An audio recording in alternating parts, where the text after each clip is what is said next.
Nós gostaríamos de chamar, então, para a palestra de fechamento do nosso congresso, o Dr. Armando Raj, graduado em Medicina pela Universidade Federal do Paraná, mestre em Bioética pela Faculdade de Ciências da Saúde da Universidade de Brasília, especialista em Economia da Saúde pela Universidade Estadual de Campinas e especialista em Saúde Pública pela Universidade de São Paulo. Atuou como diretor-geral do Hospital Universitário de Brasília, secretário de Estado da Saúde do Paraná e secretário municipal da Saúde das cidades de Curitiba e São José dos Pinhais. Atualmente, o Dr. Armando Raj é secretário municipal da Saúde de Sorocaba. Um prazer, doutor.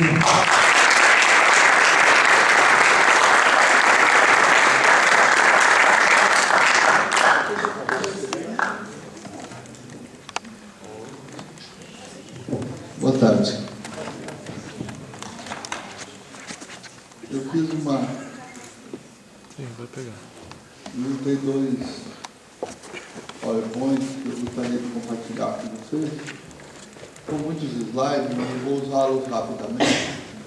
Mas antes de tudo, queria agradecer ao Centro Acadêmico, à Fundação Universitária de Brasília, pelo apoio para eu estar aqui e pela lembrança carinhosa de um ano e meio que a gente conviveu aqui como diretor do Hospital Universitário, né?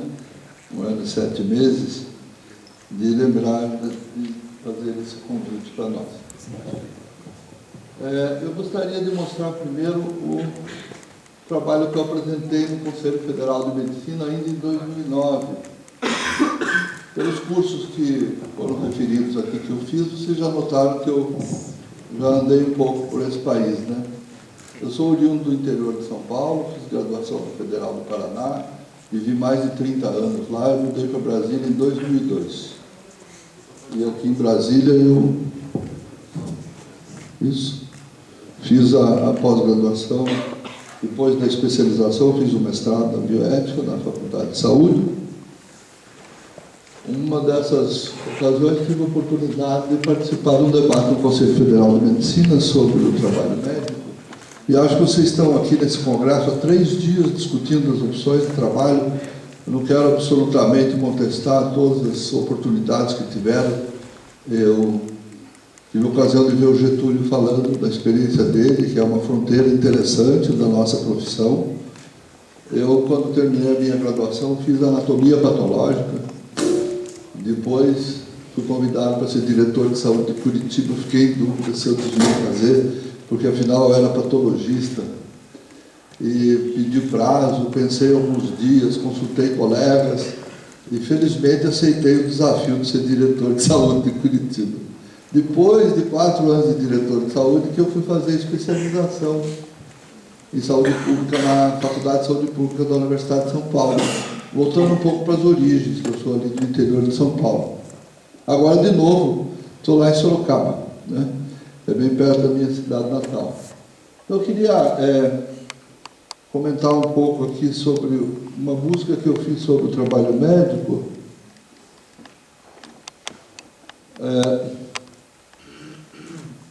Se vocês ainda não leram, provavelmente vocês já leram. Não sei se da lembrança de vocês. Vocês já leram o Alienista? Quem já leu o Alienista? Olha só que bom, beleza. Cada vez que a gente lê o Alienista, eu acho que ele é uma crítica contemporânea à nossa profissão.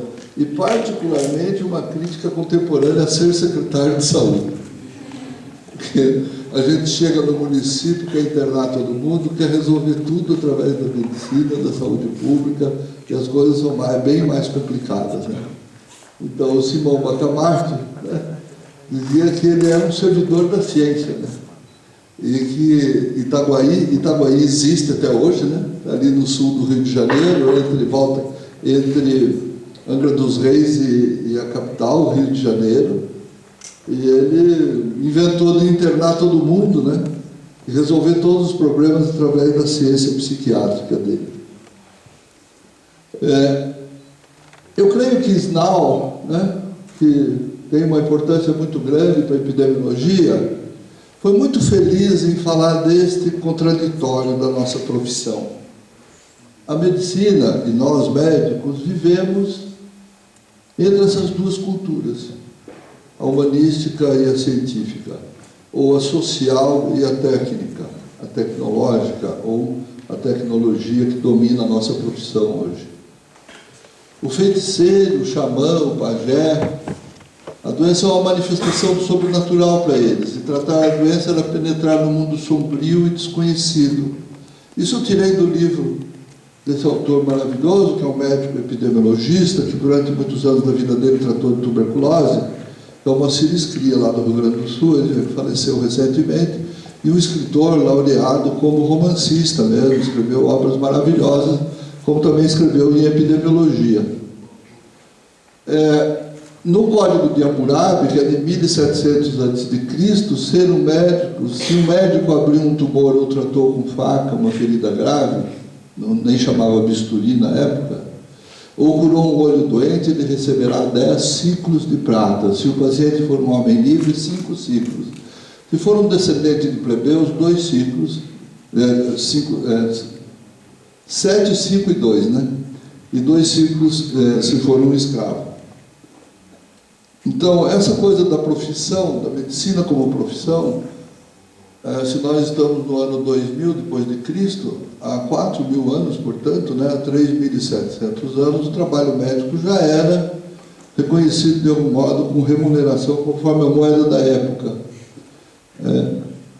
Montaigne, Molière, Flaubert, Tolstói e Shaw recusaram-se a endossar a ideia do médico como sacerdote, embora a gente ainda use esse paradigma de que medicina é um sacerdócio. Esses autores que são, vamos dizer assim, os abridores da modernidade, humanizaram a profissão e ensinaram aos próprios médicos uma lição de humildade. Como humanizaram? É no sentido de lembrar que nós somos iguais aos seres humanos que nos procuram, que nós tratamos. E isso é importante ser lembrado. Principalmente quando a gente adquire algum sucesso profissional, tem uma tendência de achar que é um pouco mais.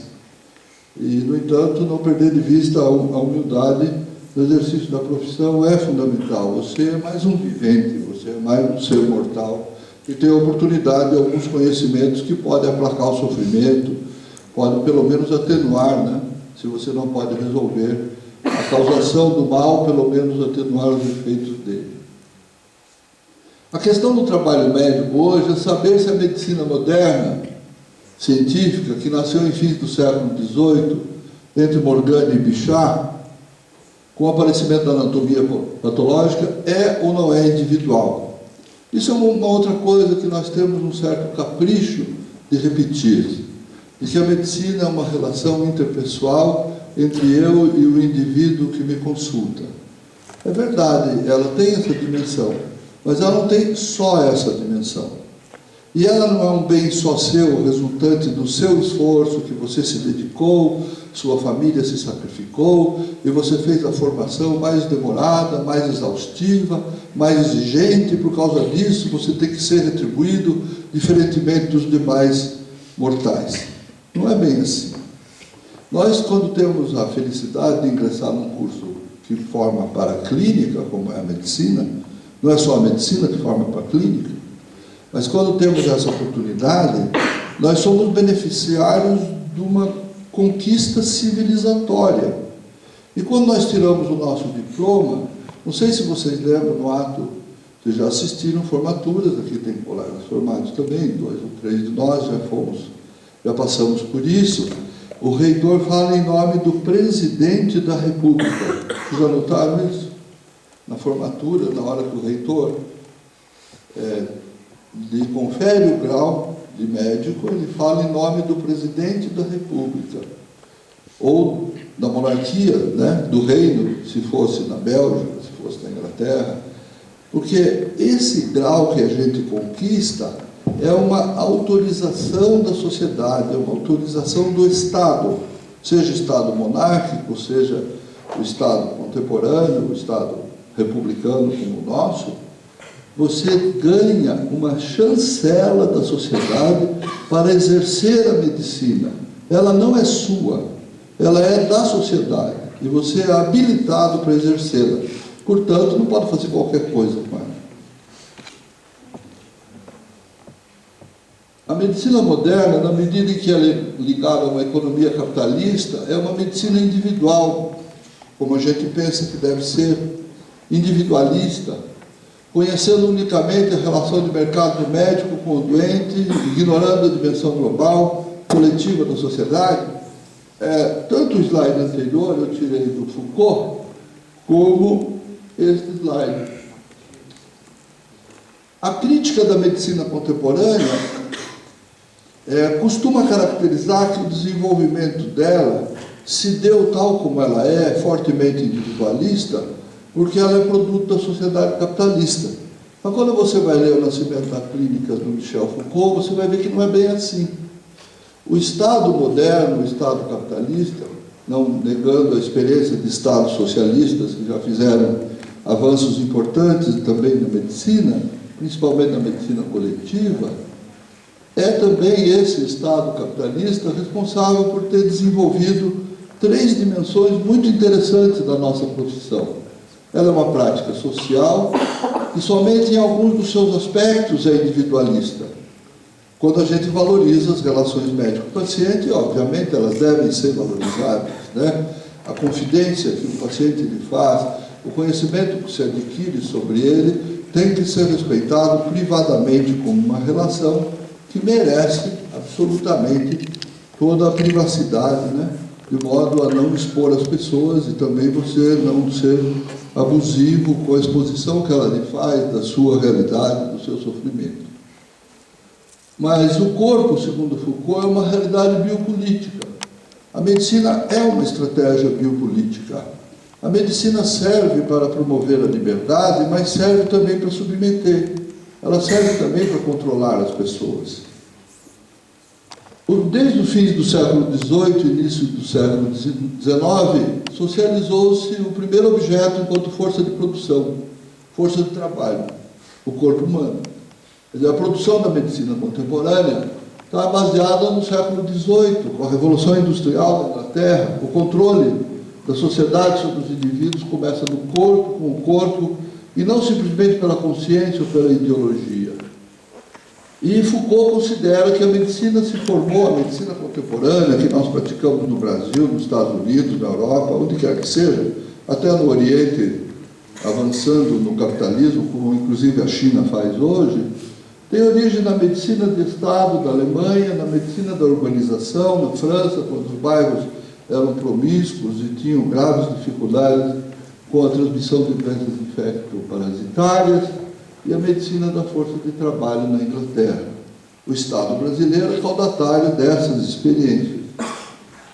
E Freud, que é um gênio da cultura humana, né, no começo do século XX, lá em 1929, ele já tinha a doença que o matou, ele publicou um dos seus trabalhos da fronteira da medicina com a sociedade, talvez não só dele, mas dos mais importantes da cultura contemporânea, que se chama Mal-Estar da Civilização. Mal-Estar da Civilização, depois teve um outro, que é o Zygmunt Bauman, que escreveu agora recentemente o Mal-Estar da Pós-Modernidade. Né? São 2 textos que eu acho muito interessantes para quem estuda medicina ler. O mal-estar da civilização, Freud fala das 3 formas de adoecer: das agressões da natureza, das doenças hereditárias. A agressão da natureza é o acidente ambiental, é o raio, é o trovão, é a chuva, é a enchente, é o vulcão, mas também é a bactéria, o vírus, o fungo, os protistas, os protozoários, esses germes que podem ainda nos afetar gravemente. Das doenças hereditárias, especialmente diabetes, que cresce em proporção importante na população hoje, porque é possível ter diabetes, também é possível ter outros filhos, etc. Bom, e das relações entre os seres humanos, isto é que é a fonte das guerras, das neuroses e outros problemas das relações humanas, tanto individuais, vis-à-vis um sujeito com o outro, como dos coletivos humanos. Adoecer no século XIX, aqui entre nós, no Brasil, como que era? Enquanto acontecia no mundo a Revolução Industrial, com a aglomeração urbana, com a falta de saneamento, com o trabalho extenuante, crianças de 3, 4 anos de idade trabalhavam na Revolução Industrial. Porque era só obedecer a ordem de levar um novelo de um lugar para o outro, ir e vir o dia inteiro, e as crianças eram submetidas ao trabalho desse jeito. O Brasil, só muito recentemente, a questão de 2 décadas, é que criou o Estatuto da Criança e do Adolescente, sobre o qual a gente ouve falar barbaridades, como, por exemplo, desde que proibiram isso, que essas crianças estão usando droga, né? Desde que proibiram o trabalho. Mas o trabalho na infância matava crianças antes de serem adultos, né? Como aconteceu na Revolução Industrial. As doenças transmissíveis, que obviamente com a aglomeração dos trabalhadores eram potencialmente propagadas, e no Brasil o trabalho era escravo. O trabalho escravo, ou o negócio, né, era para as pessoas que não tinham direito ao ócio, né? Negócio é uma palavra que vem dessa origem, né? A negação do ócio. Mas o direito ao ócio era das elites, era dos proprietários de terra, era dos nobres na Roma Antiga. E o trabalho, bom, o trabalho, desde a Grécia, existe essa ideia, o cidadão grego não era o que trabalhava na Grécia é que cuidava da família, os escravos trabalhavam e as mulheres cuidavam da família, não tinham direito ao voto, por exemplo, não participavam das ágoras na democracia grega, só trabalhavam, cuidavam da casa, e quem participava e tomava decisões era a elite, a nobreza grega. Qual era a esperança de vida ao nascer no Brasil do século XIX? Era quase igual à esperança de vida ao nascer quando Cristo, há 2000 anos, viveu na Palestina. Era de mais ou menos 30 anos. A esperança de vida ao nascer no Brasil de 200 anos atrás era apenas 30 anos. Quanto é hoje? Já está beirando os 70, né? Mulher já está passando 70, homem está batendo em 70 ali. As mulheres são mais competentes, vivem mais. Adoecendo no século XX, como que passou a ser? O modelo de produção fordista, a expansão industrial, o modelo agrário exportador. E no Brasil, o que acontecia? Acho que vocês sabem essa história, que o Brasil, com a Lei Áurea, deixou de ter trabalhadores não remunerados, deixou de ter escravos e precisava de gente para trabalhar. Por outro lado, havia uma crise muito grande na Europa, e os europeus ou saíram da Europa ou morriam de fome. Não pensa que nós, de origem italiana, ou francesa, ou qualquer outra da Europa, viemos para a América por escolha. Nós viemos para a América por falta de escolha. Não tendo outra escolha, vamos para a América. E daí o que aconteceu no começo do século XX no Brasil? Os trabalhadores de origem anarquista, que eram contra a dominação do Estado sobre a sua forma de trabalhar, estabeleceram relações que a gente conhece como mutualismo. Os sociólogos chamam esse tipo de relação de cooperação mútua de mutualismo. Então, a origem do sistema de saúde do Brasil é o mutualismo dos trabalhadores emigrados da Europa pela grave crise que havia lá e primeiros trabalhadores da indústria nascente, ainda que tardia, da indústria nascente no Brasil. Então, antes da Lei Eloy Chaves, antes de 1923, não havia seguro social no Brasil.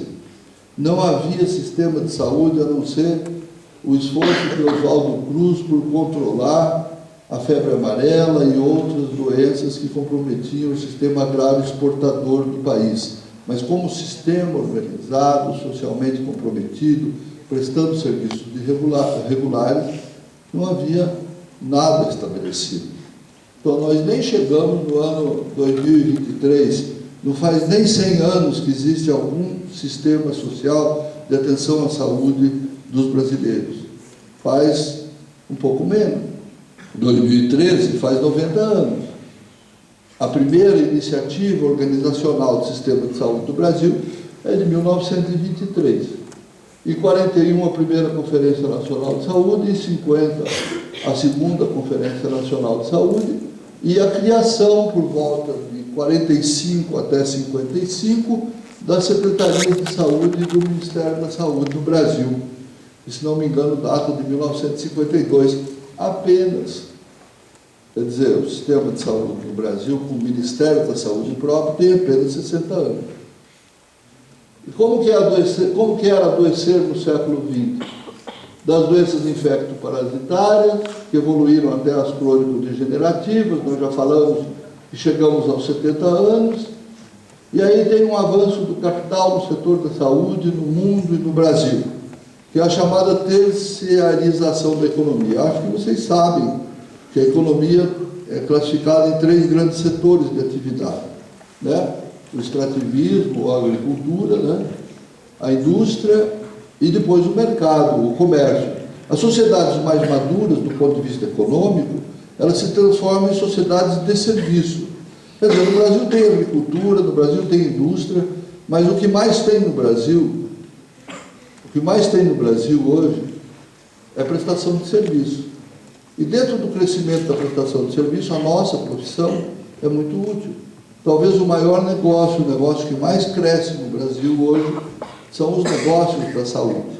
E, no entanto, a população reclama exatamente de que a saúde no Brasil vai muito mal. O que vai mal? Os indicadores de saúde do Brasil são os melhores de todos os 500 anos de história do Brasil. Então, por que a população acha que a saúde vai mal? Porque ela não tem acesso.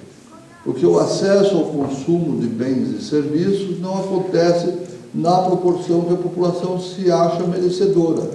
Mas, do ponto de vista, apesar das injustiças, apesar da distribuição do acesso, apesar das conquistas não serem homogêneas, veja o caso de Brasília. A mortalidade infantil de Brasília é menor que 10 por 1000 nascidos vivos. Mas se você for lá para o Dinox, conhece a Vila Dinox? Já mediram quanto que é a mortalidade infantil do Dinox? Você vai para as periferias de Brasília, a mortalidade infantil passa de 20 por 1000 nascidos vivos. Passa do dobro da média estatística alcançada pela cidade. Então, apesar de ter mais de 4 médicos por 1000 habitantes em Brasília, apesar do orçamento da saúde de Brasília ser o mais favorável orçamento de saúde de todas as secretarias de saúde do Brasil, é de mais de R$1.000 por habitante por ano, ainda que seja tão poucos, 1.000 e poucos reais, é o melhor do país. Brasília tem uma distribuição de oportunidades extremamente desigual, embora as médias sejam relativamente boas. Em 1963, aconteceu a Conferência Nacional de Saúde, a terceira, que destacava a importância da municipalização. Você já deve ter ouvido falar agora recentemente, você deve ter ouvido falar porque os restos mortais dele vieram para cá. Vocês ouviram falar de João Goulart. João Goulart, presidente da República, reconduzido à condição de presidente republicano e não parlamentarista, de regime de administração direta pelo Executivo, como ele foi eleito, estabeleceu um programa político, institucional, que ele chamou de reformas de base. Uma das reformas de base era municipalizar a saúde no Brasil inteiro. Isso começou, malemar, não chegou a avançar muito, porque logo depois aconteceu toda aquela dificuldade que resultou na derrubada dele do poder e se estabeleceu um regime autoritário que durou mais de 20 anos e fez algumas coisas importantes, assim mesmo, no avanço da saúde do Brasil, mas não na proporção que se poderia ter feito. Com as lutas sociais no seio da redemocratização do Brasil, acontece a possibilidade da reforma de base da saúde, que se chamou Reforma Sanitária Brasileira, que é o direito universal como direito do cidadão e dever do Estado. Nos cursos de medicina é comum a gente ouvir colegas dizerem que isso é impossível, isso é um sonho, isso não pode acontecer, porque é muito caro fazer saúde e não é possível que um país pobre como nós, periféricos, possa ter um sistema universal. Eu lhes afianço que pode. A questão é fazer a escolha certa. O SUS tem apenas 25 anos, desde que ele foi inscrito na Constituição brasileira, e tem 23 anos desde que ele foi transformado em lei, na Lei 8080 e na Lei 8142. Quando vocês se formarem, vocês deverão estar nesse âmbito perante o desafio, porque passa o SUS num momento grave de dificuldades imensas. Mas essa experiência de sistema de saúde universal como um direito de todos os cidadãos é muito recente no mundo, não é só no Brasil que ela é recente. A primeira vez que se fez isso no mundo foi com a Revolução Russa de 1917. Em 1918, o poder russo que assumiu a governança daquele país, que era uma monarquia não constitucional e que passou a ser uma república socialista, começaram a praticar essa possibilidade do direito pleno à saúde para toda a população, como direito à educação, direito ao trabalho, etc. E a experiência de então também se propagou em outras repúblicas. E recentemente a gente ouve muito falar de uma forma depreciativa de que o Brasil está ameaçado de invasão de cubanos, né? Isso é muito comum, nós estamos aqui na sede de uma entidade médica e com frequência fala dessa ameaça. O que acontece não é a ameaça da invasão de cubanos, o que acontece é que nesses países aconteceu uma escolha diferente do que aconteceu com o Brasil. O que o Brasil desenvolve hoje, a medicina que nós desenvolvemos, é uma medicina hegemonizada pelo mercado. E ao mercado interessa aquilo que dá resultado, e não necessariamente aquilo que a população precisa. É verdade que os governos também não são tão capazes de propiciar aquilo que é sua obrigação. É verdade, a crítica que nós médicos fazemos a várias falhas é procedente, mas não em termos absolutos, porque a superespecialização que nós sofremos, com certeza mais da metade de vocês já sabe a especialidade que vai fazer, é um abreviamento da condição de formação profissional para cuidar do que é comum na população. A gente procura aquilo que o sistema melhor remunera, e nós temos um sistema que mais remunera a agregação tecnológica, insumos recém-produzidos, moléculas novas, do que o que necessariamente a população precisa. É por isso, por exemplo, que existem doenças negligenciadas. Não sei se vocês sabem, mas hanseníase, Hansen, quando descobriu o bacilo da lepra, a doença não existia mais no país dele, porque as mudanças sociais que o país dele, que é um país nórdico, os países mais justos do mundo são da Escandinávia, as mudanças sociais que aconteceram lá evitaram a reprodutibilidade da doença e da transmissão da hanseníase. No Brasil ainda existe hanseníase em proporções inaceitáveis, mas existe. Como a tuberculose cresce em certos lugares, e apesar dos recursos de terapêutica, nós estamos produzindo tuberculose resistente entre os brasileiros, coisa que não precisaria existir na proporção que existe.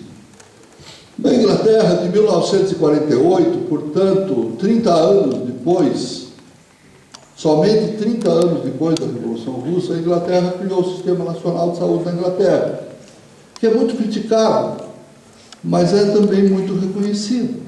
O sistema de saúde da Inglaterra marca a agenda dos usuários com precisão de minutos. E chama a pessoa que deve fazer o exame de controle repetidas vezes se ela não comparecer. E você só vai a um especialista autorizado pelo seu responsável. Que uma coisa é certa, é impossível o sistema universal financiando o laissez-faire. O que é laissez-faire? É eu fazer o que eu bem entendo, e o profissional receitar o que bem entende, e as pessoas irem a todos os especialistas aleatoriamente. Isto pode fazer muito bem para o mercado de consumo de imagem. Por exemplo, uma pessoa no Brasil que passa 2, 3 meses sem ter o mesmo sintoma e depois volta a ter, vai fazer os exames tudo de novo. E quando vai no serviço público, nós pedimos todos os exames outra vez. E geralmente o profissional, quando está esperando o resultado, para decidir se vai operar ou não, não recebe os exames suficientes para lhe dar a garantia de proceder o próximo passo terapêutico, porque o profissional não conseguiu juntar todos os exames. Esse tipo de prática, não sei se já fizeram essa experiência de acompanhar um cidadão comum no sistema de saúde de Brasília. Faça essa experiência. O CAMED pode criar isso. Tire a identidade do estudante de medicina e acompanhe uma pessoa que vai a uma unidade básica de saúde e que precisa fazer uma investigação. Acompanhe essa pessoa. E vocês verão o calvário que nós construímos para a nossa população.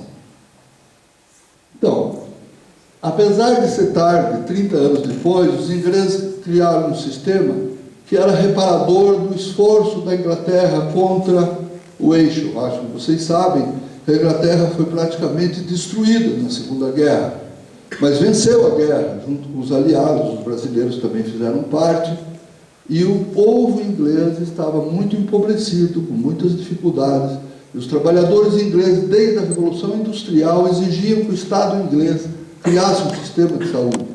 E ele foi criado, o NHS, só em 1948, que não tem nem 100 anos também, como um sistema universal.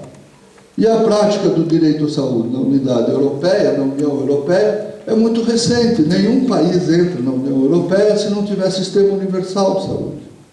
Todos que participam da União Europeia, hoje são mais de 40, eles têm sistema universal de saúde. Embora exista prática privada, ela não é o dominante. Diferente do Brasil, que o que domina o sistema de saúde é o mercado. Tanto assim que o gasto privado com saúde no Brasil é maior que o gasto do Estado, por omissão do Estado. É verdade, o Estado brasileiro é omisso enquanto deveria financiar o sistema. Mas, por outro lado, também o mercado é aberto, francamente aberto para todas as iniciativas e todo tipo de criação de demandas que você possa imaginar. O que significa ser médico no século XXI? As agressões da natureza continuam. As persistentes doenças hereditárias e as doenças causadas pelas relações humanas. Por exemplo, a gente estuda desnutrição do ponto de vista bioquímico, fisiológico, anatomopatológico. E claro que a desnutrição tem essa componente e essa origem é muito grave, os distúrbios da nutrição são muito importantes, o nosso hospital, o HUB, é muito competente no estudo dessas situações. Mas a principal causa de desnutrição, infelizmente, no mundo, é a alimentação inadequada.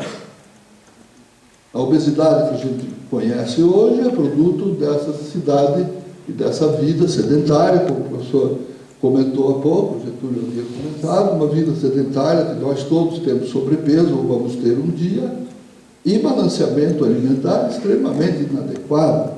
Hidrato de carbono é mais barato que as outras alternativas, e as pessoas também não têm um regime de trabalho adequado para se alimentar adequadamente. Quer dizer, e que pese que a desnutrição tem uma componente anátomo-fisiológica, ela também é uma doença social. Acima de tudo, ela é uma doença social. Essas são as doenças mais difíceis de tratar, porque elas dependem da ação humana, e a ação humana é fundamentalmente política. Isso é outra coisa que na medicina a gente ouve muito, que a gente não deve se meter em política. A vida é política. Acima de tudo, a essencialidade da condição humana, o que nos distingue da barbárie, o que nos distingue da animalidade biológica, é a política. Quando você diz que não é político, você está fazendo política. Então, é melhor com política do que sem política. O parlamento se comporta mal, mas é melhor com parlamento do que sem parlamento. Eu fiz a minha graduação quando o parlamento era trancado, impedido de ter o exercício da liberdade que ele pôde ter depois da redemocratização. Mas, que a política é essencial para a vida, é uma coisa muito importante, que na medicina se fala muito que prejudica. Isso é coisa de política. Ou nós fazemos política para fazer a coisa certa, ou os outros fazem política nem sempre para fazer a coisa certa. A vida é curta, a arte é longa e a ocasião fugidia. Claro que vocês conhecem isso, né? Do velho Hipócrates. E a experiência, enganadora. O julgamento, difícil. Acho que o Hipócrates sabia o que ia acontecer conosco, seus sucessores. Por quê? Porque a gente considera muito que a minha experiência foi positiva. Então, na minha experiência, isso não acontece. Pode receitar de pirona porque não dá prazer de medula. Na minha experiência, nunca aconteceu. E outras coisas. E a gente julga com muita facilidade. Então, essa advertência de Hipócrates, eu gostaria de compartilhar com vocês. Eu acredito que nós, médicos, devemos ter muito cuidado com a potenciação que nós sofremos, com a diferenciação que o nosso curso dá e com o lugar que todo ser humano tem para o médico. Na cabeça de qualquer ser humano tem um lugar para o juiz, tem um lugar para o pastor, para o padre, para o cura, tem um lugar para o médico, não é verdade? E sempre respeitado numa proporção extremamente generosa. E a gente, com esse crédito, tem que ter muita humildade, tem que ser muito cauteloso e não abusar disso. E também não se omitir. Na última palestra, quando a gente viu a questão do SAMU, uma das coisas contemporâneas, que é resultado das relações entre nós, seres humanos, é a violência que graça no país. Graça com 2 S, não com C cedilha. Não é graça nenhuma viver a violência que nós vivemos. Vocês terem uma ideia do atraso social do Brasil em relação a isso? Na Suécia, os planos de saúde têm como meta trauma zero. No Brasil, fazer mais hospital de trauma. Treinar mais gente em trauma. Que o trauma está esmagando a nossa vida. E isso é uma tendência universal, mas na proporção da estupidez como acontece no Brasil, que é matar mais gente do que a guerra do Vietnã a todo ano, é resultado das nossas relações incompetentes. Né? Isso não faz parte, não se resolve com estetoscópio, não se resolve com jaleco, mas você vai ser um agente político, atendendo pessoas, seja individualmente ou coletivamente, você também terá como contribuir para reduzir essa desgraça do trauma que assola a vida de brasileiros. Ser médico no século XXI vai exigir de cada um a capacidade de resolver problemas como na origem da nossa civilização. Há pelo menos uns 4 séculos antes de Cristo, há 25 séculos passados, nós tínhamos desafios como esses que eu comentei e que se recrudescem cada vez mais se nós não dermos conta com a responsabilidade compartilhada. Isso é outra coisa que eu quero dizer. A tendência da sociedade é esperar que nós, médicos e os demais profissionais de saúde, resolvamos toda a geração do mal-estar. E não é verdade. A nossa competência vai até um limite, enquanto técnicos. De um limite em diante, a gente pode participar administrativamente, politicamente e pode contribuir decididamente. Se você vai escolher fazer política de saúde, ser gestor, ser sanitarista, ser médico de família, ser cirurgião, ser intensivista, ser neurologista, o que quer que seja, ou faça consciente da inserção da especialidade que você vai fazer. Geralmente, no movimento estudantil, eu exerci liderança desde o secundário, a gente tem uma tendência de se comprometer com o indicativo da época e todos acabamos querendo fazer uma ou outra das tantas possibilidades. E alguns até ficam vexados com opções que estão fazendo que não está muito dentro do discurso vigente. Qualquer especialidade, qualquer alternativa que você escolher é digna, é válida, é nobre. É tão nobre ser médico de família como ser neurocirurgião. Não é mais importante ser este ou aquele. Ambos são importantes. Um médico de família não pode ficar fazendo trepanação com a facilidade que um neurocirurgião pode fazer. Agora, a tendência é achar que ser médico de família é menos. Por quê? Porque ser médico de família é um trabalho intensivo em trabalho, não em tecnologia, não em parafusos, não em eletrodos, não em insumos novos. Fazer oncologia hoje enriquece, porque o volume que você provoca de despesa é tão grande que você pode ficar com uma fração por infinitesimal que ela seja. Qual é a gravidade do sistema de saúde no Brasil? Não é o SUS que é culpado da situação que nós vivemos.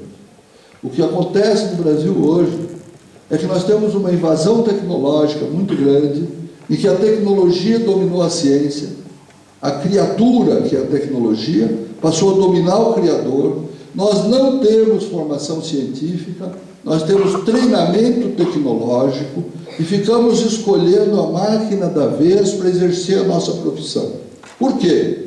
Porque em países como o Brasil, de todo o hemisfério sul, o pagamento do trabalho, do trabalhador de saúde, é irrisório em relação à remuneração do capital.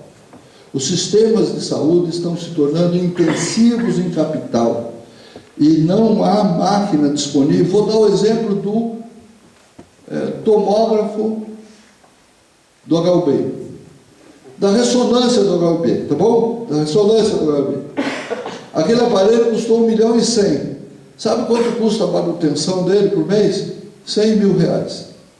E a empresa vem quando quer para dar a manutenção.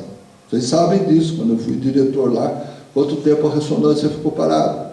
Porque faltava uma corrente transmissora da tração da máquina que trazia o doente para baixo do aparelho. E essa corrente só podia ser da indústria produtora e tinha que ser importada, e mediante critérios que nós não conseguíamos vencer o tempo da forma que nós queríamos. E aquele reparador tinha um contrato onde 100 mil por mês era livre de qualquer despesa para ele. A correia para fazer aquela máquina andar tinha que ser importada por nós.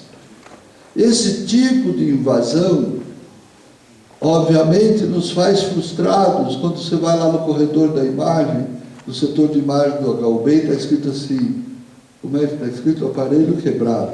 Não está nem escrito em manutenção. E a gente vai se acumpliciando dessa crítica.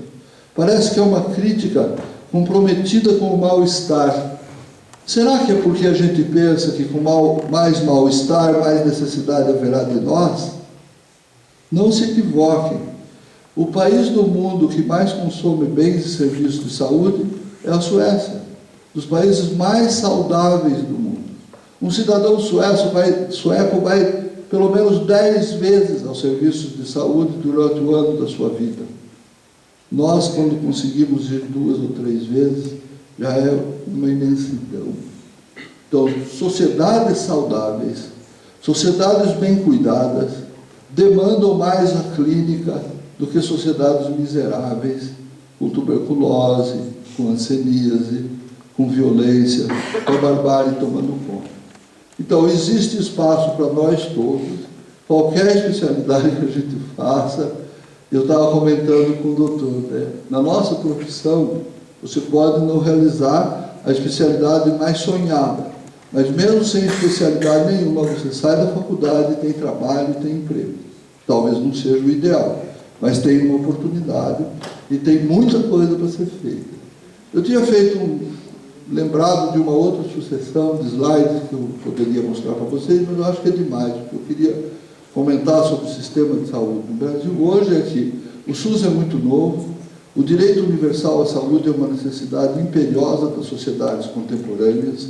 O Brasil tem o mérito de ter consagrado isso na sua Constituição de 88 e, obviamente, tem apenas 25 anos que está tentando implementar esse sistema. Haverá muito o que fazer, é um grande desafio da sua geração implementar esse sistema adequadamente, fazer política, adquirir competência administrativa. Não sei se vocês já repararam que no curso de medicina não tem uma só disciplina de formação política ou administrativa. Só vale o conceito de que ou me atende ou esse paciente vai morrer, e a gente não tem competência negocial, política e administrativa para conseguir viabilizar aquilo que a gente acha que deve ser. Por exemplo, o Dr. Adib, que é um grande cirurgião, um inventor de máquinas, virou gestor atrás disso. É comum você ver pessoas que cresceram na profissão com grande esforço e de repente viraram gestores. Perguntei um dia para um desses colegas, ele disse assim para mim, eu não pensava que eu ia ser gestor. Eu virei gestor porque eu queria pôr o paciente na mesa para operar na hora certa. Então, não abandone a sua opção clínica, a sua opção de especialidade, faça aquele melhor lhe convier, mas não saia do contexto, não se aliene e não aliene a outro. Contribua para as pessoas terem noção do que se passa, onde que nós estamos e para onde nós podemos ir. O paradigma do sistema universal, integral e equânime é uma noção de necessidade da sociedade contemporânea. Não é apenas uma opção ideológica, e que pese que essa escolha ideológica é fundamental para o futuro da humanidade sadia. Então, muito obrigado pela honra de encerrar o seu primeiro congresso. Estou sempre à disposição e é muito agradável retornar ao Brasil. Parabéns para a CABED, para todos vocês. Obrigado pela compreensão.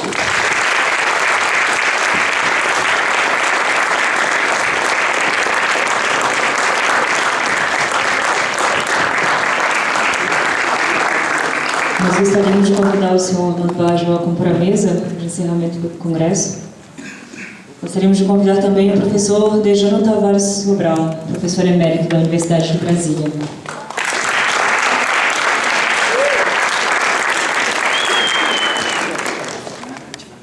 E gostaríamos de convidar o Danilo Amorim, que é o coordenador-geral do Centro Acadêmico de Medicina do Gilberto de Freitas, para compor a mesa e fazer um pronunciamento.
Boa tarde a todos.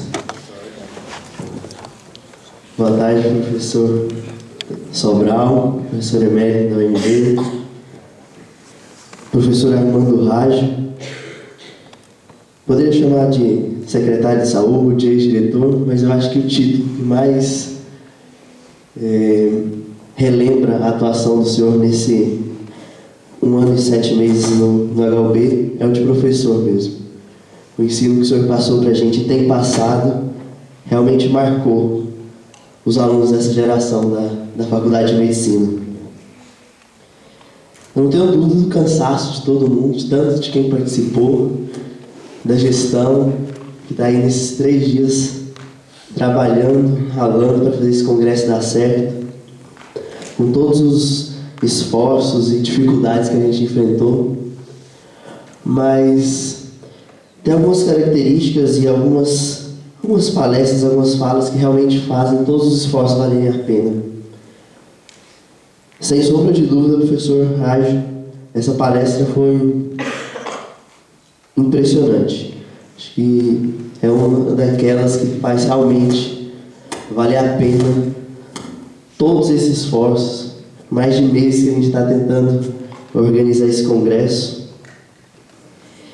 E para encerrar, a gente queria encerrar esse congresso com a entrega dos prêmios de melhores trabalhos.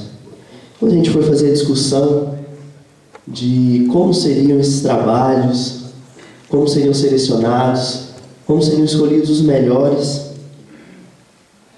as principais discussões nem foram que tipo de trabalho a gente quer, quantos trabalhos a gente quer, foi o que a gente pode passar com esse prêmio que a gente vai conceder no último dia do congresso. Então, a maior discussão que a gente teve, professor Sobral, foi qual nome a gente vai dar para esse prêmio. Professor Sobral, poucos são aqueles que dedicam a vida exclusivamente a uma empreitada desafiadora, com inúmeros obstáculos. No entanto, mais raro ainda são aqueles que, mesmo diante do conforto do encerramento das atividades laborais, optam por dar prosseguimento ao seu sonho. O exercício da docência não é algo adquirido ao longo dos anos de carreira, mas sim um talento que vem de berço. É preciso que haja uma mescla de empatia, inteligência e um extremo senso humanístico. Cargos administrativos só podem ser ocupados por cidadãos que reúnem pelo menos um dos atributos que o Senhor exalou com extrema sabedoria durante a vida. Professor Sobral, é por consequência disso que temos a honra de batizar o título ao prêmio maior do nosso congresso com o seu nome. Esse prêmio foi escolhido pela comissão científica do nosso congresso, composta por também outros grandes professores, presidido pelo professor Maurício, também emérito da Universidade de Brasília, professor Leopoldo, pelo professor João Batista. Professor Sobral, a única coisa que a gente pode dizer é um grande muito obrigado por tudo que o senhor fez, por todas essas gerações, de quase 100 gerações de médicos que passaram pela Universidade de Brasília. O senhor conseguiu imprimir em todas as turmas uma característica completamente inovadora: o senso humanístico, baseado em um trabalho árduo, diário, com todas as turmas. Eu tenho certeza que todos os estudantes de medicina da Universidade de Brasília que passaram pelo senhor saíram com essa marca. Eu não tenho dúvida que essa é a marca que a Faculdade de Medicina da Universidade de Brasília deixa para o Brasil. Muito obrigado, professor.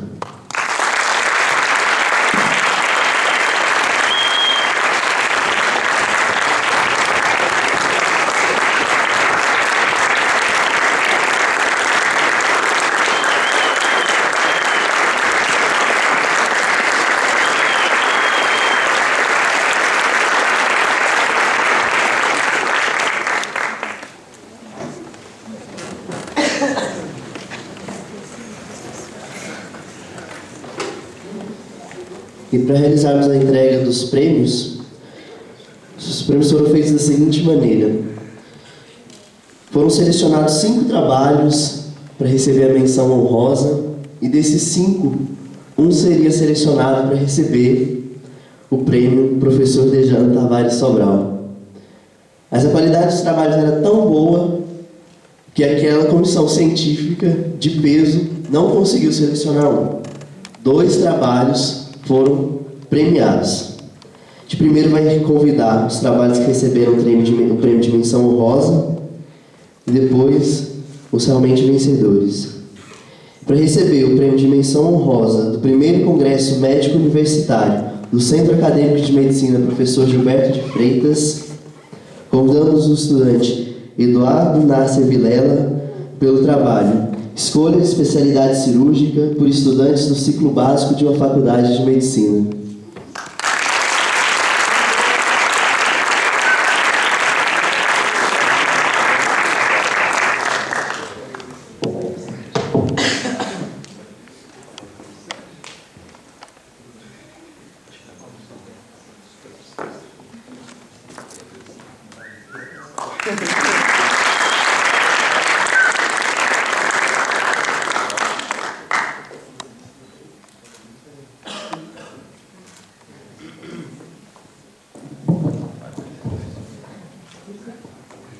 Também para receber o prêmio de menção honrosa, a estudante Larissa Gonçalves Braz dos Santos, com o trabalho Ação do hormônio tireoidiano e de seus receptores sobre a regulação da transcrição do fator de necrose tumoral alfa.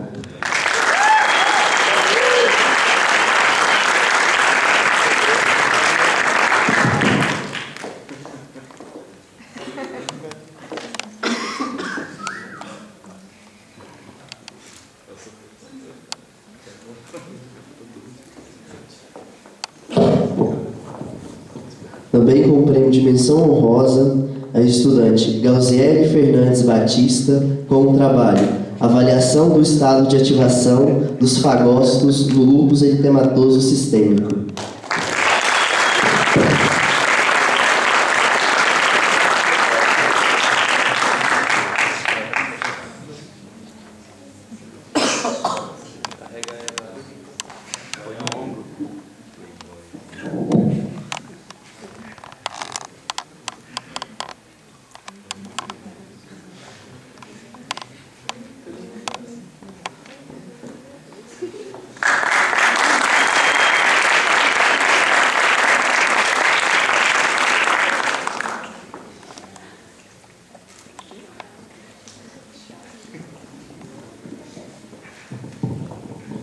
E agora, para receber o prêmio Professor Dejano Tavares Sobral, os estudantes Ana Angélica Santarém Amorim e Levi Bezerra Sena.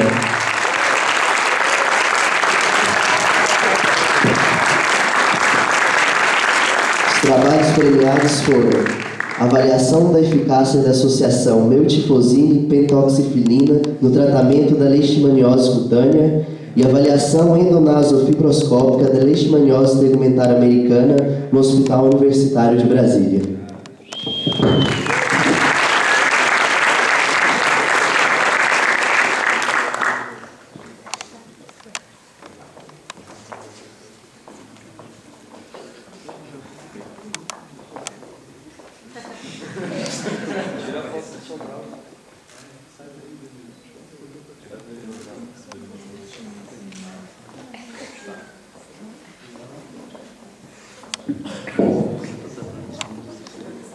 E agora, para fazer o pronunciamento final do Congresso, nosso maior homenageado, professor Dejano Tavares Sobral.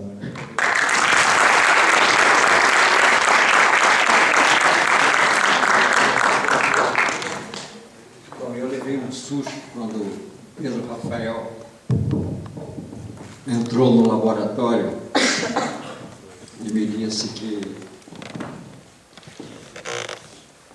esse primeiro congresso universitário tinha feito essa escolha de dar o meu nome aos premiados, ou premiado, melhor trabalho científico deste ano.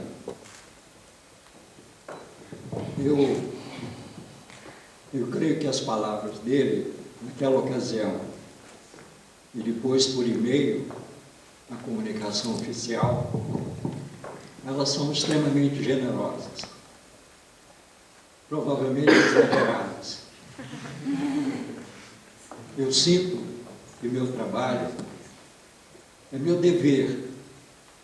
É claro que eu faço isso procurando um relacionamento humano, como foi dito, faz parte da minha personalidade. Mas eu faço isso porque gosto. Eu faço isso porque entendo que posso ser útil, de alguma forma, aos estudantes de medicina. E vai completar, daqui a pouco, 50 anos, aqui na Universidade de Brasília, eu tenho esse trabalho. Eu gostaria de agradecer a todos, ao Danilo em particular, como presidente do CAMED, e dar por encerrado essa reunião, essa plenária final.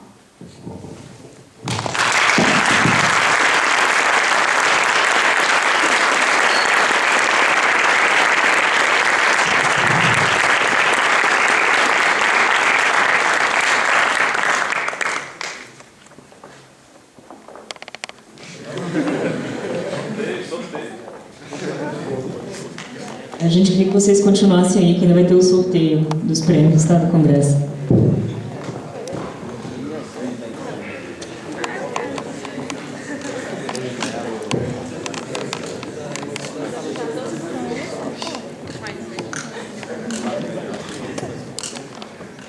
Nós gostaríamos de confirmar se todo mundo está com o papel com numeração de 0 a 100.